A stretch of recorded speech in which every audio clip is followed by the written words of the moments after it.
Hello, franchise footballers. This is Matt with Fantasy Moguls, and I'm here to talk about, in my second vlog, team cards and matchups for your games and how to analyze those.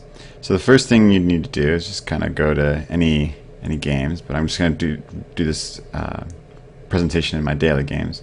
So at the top right here, I have my own team stat summary, so it gives me kind of my team's overall progression through the game with these base numbers here, and then these two bar graphs on the side can kind of profile the specializations of my offense and defense, so which stats they concentrate on and those types of things. So you basically want to compare this with each other team's player card, and so these pluses and minuses illustrate the following point. Basically, I am better than his pass. I match up well against his passing offense because which basically means my passing defense is better.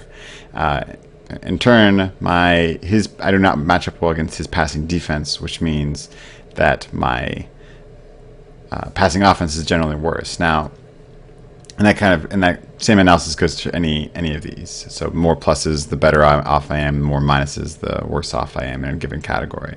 So, but it goes a lot deeper than that. So the other thing you have to look about is just how they're profiled out, because you could potentially have a seemingly bad matchup because their defense is potentially good, but you just match up well against their defense. Either you have a good matchup on one side or the other, or just simply because your stats are different than theirs. So in order to stop somebody on defense, you generally want a similar stat profile as your opponent, because they will be using because they're trying to exploit weaknesses in your defense, and if you have the same strengths as them and same weaknesses, they can't exploit it as easily. So just look at this first one as a kind of a base. If you look at their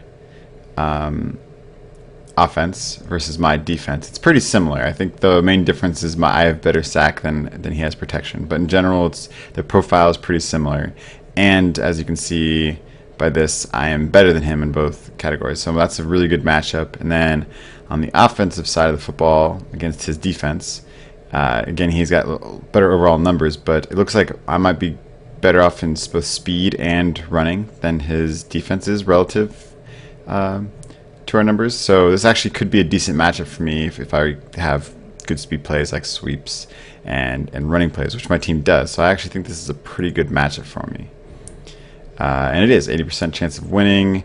If you also look here, these is really useful information. I have my sweep rate is really good versus him in my default run. Like I said, my running and my speed seem to match up well against his, whereas his team again matches up terribly against my defense more. But let's see how I actually did. Now this is where I think this is really important to talk about the matchup. Is after the game you can see the max expectation and then the actual execution that you performed given that matchup. So up here, the default yards per play is just what's prescribed by the actual plays, so that you have. So if I put in a long pass in my playbook, I may have a higher average. Now that goes with a lot of more risk and interceptions and sacks and other things that can stop drives, but that's what that makes this stat. And then the adjusted yards per play is what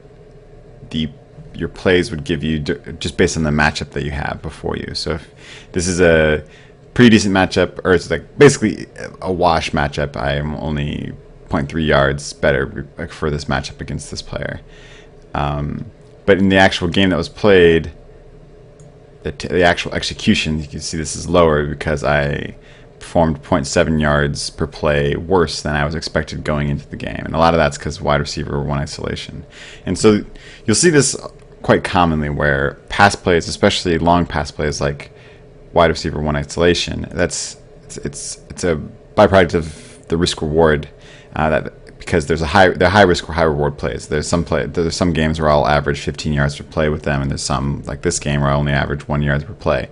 So it's just high risk, high reward, where more of my run plays are generally more close to the actual projected. And so I would encourage you just to kind of look through all these. The defensive one has some pretty cool stats too, so you can see those matchups. One thing I would definitely say is the defense is in multiple situations. It's in both the third and long and third and shorts type of situations where the inside linebacker blitz is only in my team, it's only in the first and second down situation. So the defaults will be slightly different based on the other team's plays in a given scenario.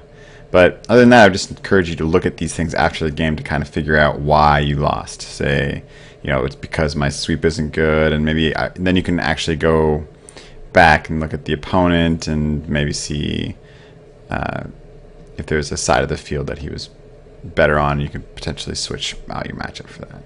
All right, well, that concludes this vlog. My next vlog is going to be on play selection, and specifically. Well, thanks for listening.